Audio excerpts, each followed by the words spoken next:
Hello, welcome back after સો long. બહુ time પછી આજે ફરીથી ઈચ્છા અને માહોલ બી બન્યો, કારણ કે તમને લોકોને નહીં ખબર હોય કે આ ખબર બી હશે કે હું છેલ્લા 1.5-2 વર્ષથી સાસ્કાટૂનમાં હતો અને અહીંયા જોબ ને બધાના લીધે અહીંયા હું, કારણ કે સ્ટુડન્ટ લાઈફ કંઈક અલગ હતી, રોજ ટાઈમ મળતો હતો વિડીયો બનાવવાનો, ને હવે વર્ક પરમિટ ઉપર એવો ચાન્સ નથી મળતો. શોકિંગ વસ્તુ આજે કેમ વિડીયો બનાવવાનો છે. પહેલી વસ્તુ કે આજે અમને આમંત્રણ મળ્યું છે, કોના ત્યાં કઈ રીતે બધું તો પછી આગળ હું બતાવીશ, કે આવો અને મંચુરિયન બનાવો. ઇન્ડિયાથી ખાવા આવ્યા છે સ્પેશિયલ અમારા હાથનું મંચુરિયન લોકો, તો ત્યાં જવાનું છે. અને આજે સડનલી અહીંયા વ્લોગ ચાલુ એટલે કર્યો કે એપ્રિલ 16 છે આજે, અને આ જુઓ, it's snowing like January again. It's second Christmas હોય ને એવું લાગી રહ્યું છે. ખતરનાક શોકિંગ કહેવાય, કારણ કે કાલથી જ ન્યૂઝ આવી ગયા હતા કે સ્નો થવાનો છે ઓવરનાઇટ, પણ ઓવરનાઇટ તો ના થયો. અને અત્યારે બપોરે ઇટ્સ સ્નોઈંગ લાઈક, જુઓ બહુ જ ખતરનાક સ્નો પડી રહ્યો છે. શોકિંગ છે મારા માટે તો બહુ જ, કારણ કે ઓન્ટારિયો પણ હું 1.5-2 વર્ષ રહ્યો, ત્યાં કોઈ વખત આવું નથી થયું કે મિડ એપ્રિલમાં આવો સ્નો પડતો હોય ને હજુ આખી રાત સુધી પડવાનો છે. તો કેવું હશે એ બી હું ફરીથી એકવાર બતાવીશ. આ તો અંદર 15 મિનિટમાં જ આવો હાલ છે.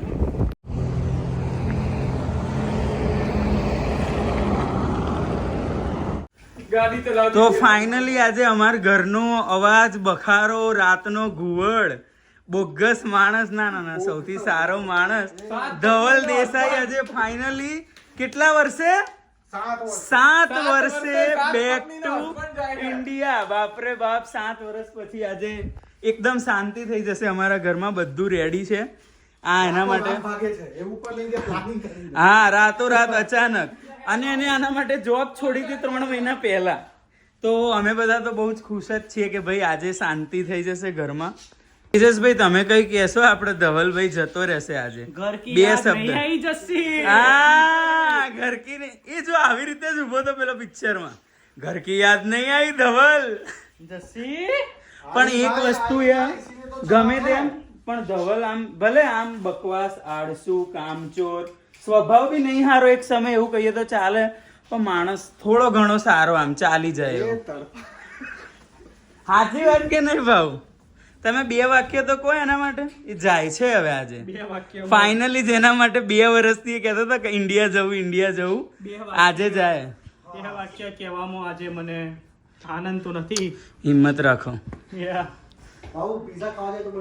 શ્રી રામ.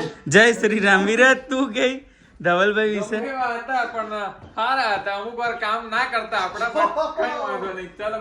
ટાણીનો ભરેલો હતો સુરતી લાલો. ના બહુ મસ્ત માણસ હતો મારા માટે.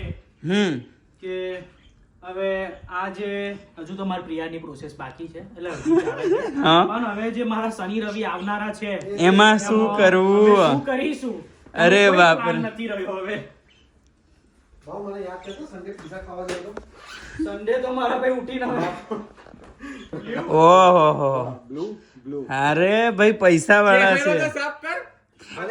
અડધા ઉપર કેનેડાનું આ માણસે કરી નાખ્યું. યાદ કરજો. કોઈ યાદ ના કરે. ચલો, happy birthday to you, happy birthday to you, happy birthday.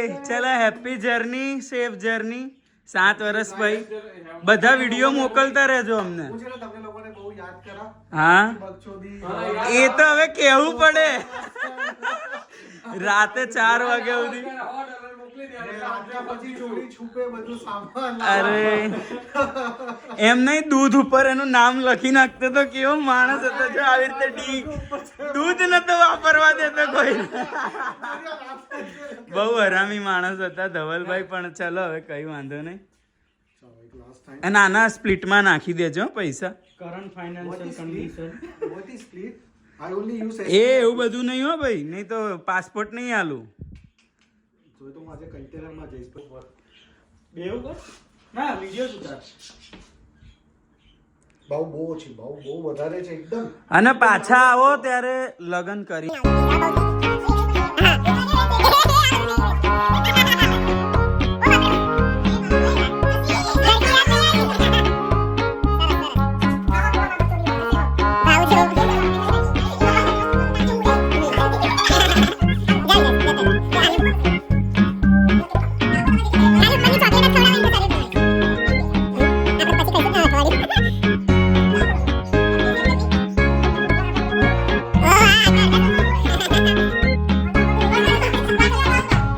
જો હમણાં 2 કલાક પહેલાં મેં તમને બતાવ્યું હતું, અત્યારે મારા ઘરથી સિનારીઓ બરફ જ બરફ થઈ ગયો બધે, અને હજુ ચાલુ ને ચાલુ છે, આખી રાત પડવાનો છે.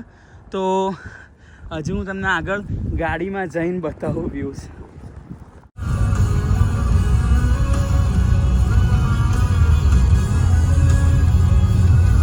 તો આ ચારમી બેને અમને સ્પેશિયલ આમંત્રણ આપ્યું છે અહીંયા મંચુરિયન બનાવવાનું. અમારી બેન છે કે ઇન્ડિયાથી આપણું મંચુરિયન ખાવા આવ્યા છે.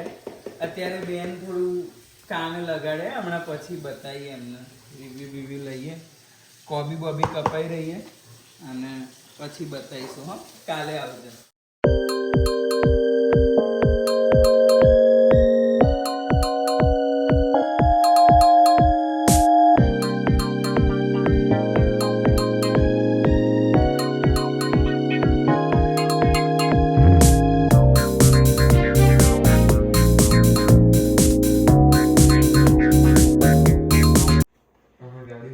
ચાઇનીઝ ગોઠાનો લોટ બંધાઈ ગયો, જેને ખાવા હોય આવી જાઓ. અમે વેજ મંચુરિયન બનાવ્યા એટલે થોડા લાલ છે, બીટ ગાજર બધું નાખીને. Today's chef.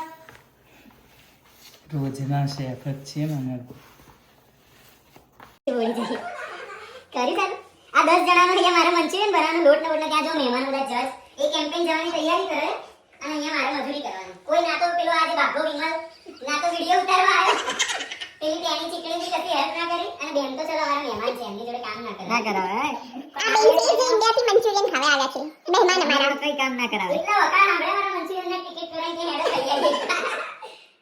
અને અમાર સિલુ બેને ખેતર બનાવી છે ઘરમાં, કારણ કે હવે માટી તોડવા જવાની ગેરંટી નહીં, તો ખેતીવાડીથી જ કામ કરે. મારા બેન મશીન લઈ, હા મારા જબ્બો સીવાનો અમારા મેરેજનો.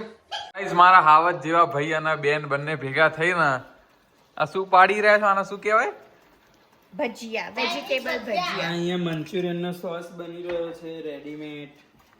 પછી ત્યાં દેશી ભાષામાં કહો તો વેજીટેબલ ભજીયા. દાલ વડા બનાવી રહ્યા છે પેલા પોર્કના. પેલી બાજુ બિચારા આંટી સાફ કરીને થાકી જાય ને આ બધા બગાડે જાય છે. પણ જો વિરાજ એક કામ કરે તો આપણે એનું નામ બતાવીએ. હું તો મેઇન કામ કરું, આ બધા વિડીયો ઉતારીને આપું જ છું ને. થઈ ગયો તારો સોસ મિક્સ? અને સિલ્વીના આજે જલસો છે, એને કઈ કામ નહીં કરવાનું આપણે. કામ કરીને થાકી ગઈ, એને બહુ મોટું કામ કરી લીધું છે. સિલ્વીનું મગજ આજે કેમ્પેઇનમાં છે. જ્યાં સુધી કેમ્પેઇન જઈને નહીં આવે ત્યાં સુધી એનું મગજ નહીં ચાલે. નહીં ચાલે.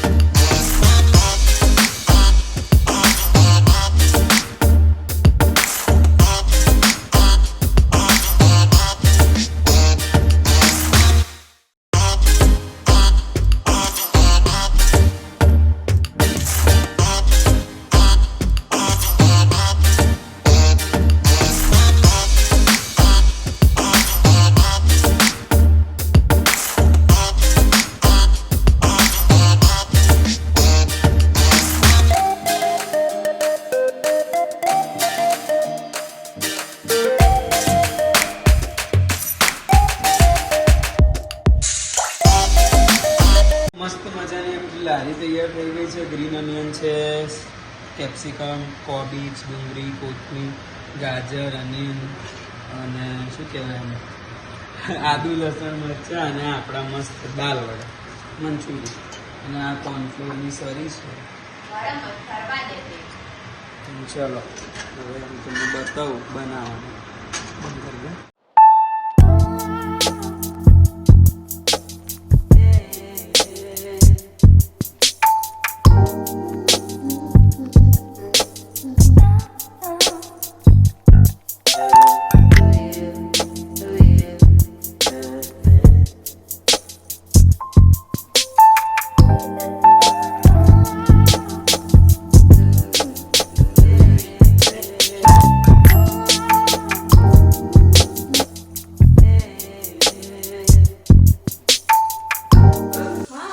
મસ્ત મજાનું મંચુરિયન બધું વાઇન્ડ અપ થઈ ગયું.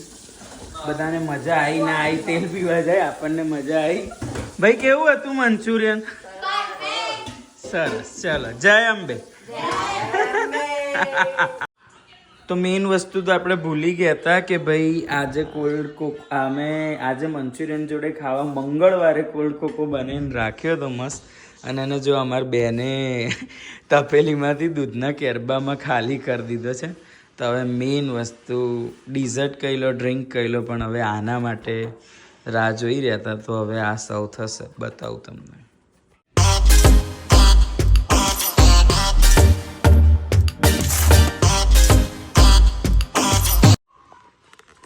તો મસ્ત મજાનો કોકો રેડી છે. તમને વિડીયો ગમ્યો હોય તો please like, share and subscribe. મળીએ નેક્સ્ટ વિડીયોમાં.